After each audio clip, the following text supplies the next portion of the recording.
Today's episode is brought to you by the alignment of the stars. And by TCGplayer.com. I'm Liana. And I'm Ryan. And the mana mechanic is pretty dangerous, right? This Yes. new ruler, Mercurius, right, gives you so much free will.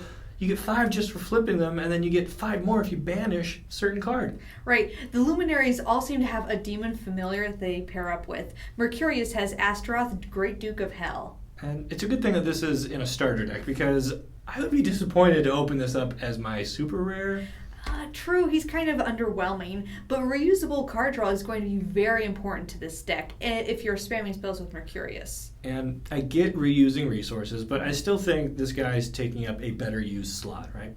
But if you want to make the most of a Mercurius deck, then you have to run him. So. It is limiting. Fortunately, you have a lot of good ancient magic coming with this deck. Oh yeah, Mercurius's Icy Spear gets rid of 2 threats for 3 will.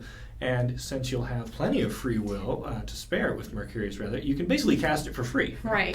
Yeah, and it's interesting to note that you can use these cards in a Mars deck. You'll need to find a way to pay for the water and its costs, but his mana can help you take care of the free will costs. Right, so you can't get stuff really for free, but you can get it for cheap. So, for example, the new card Ancient Knowledge normally costs 2 water and 2 free will.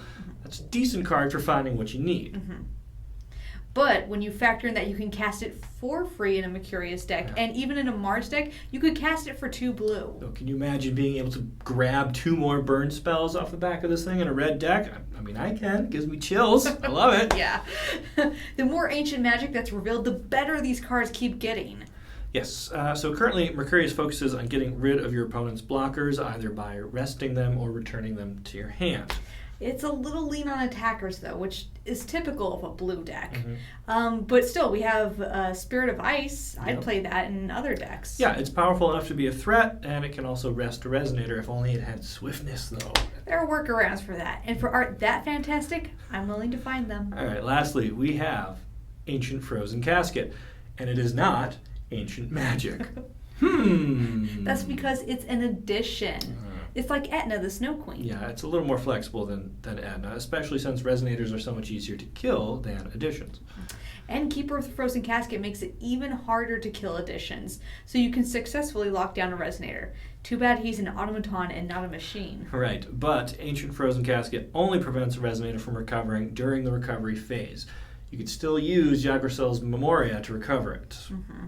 Or Dance of Inspiration. Yeah, so this card is by no means broken, but it's nice to see, water getting some interesting new ways to kind of mess with your opponent. That's good. Yeah, and there's still so many cards left to be revealed in this set. I can't wait to see what new shenanigans uncover themselves. You and me both, friends, so check back later, folks, because this peanut gallery never closes. And because we like seeing your face. Oh, that too. Bye-bye. Bye-bye.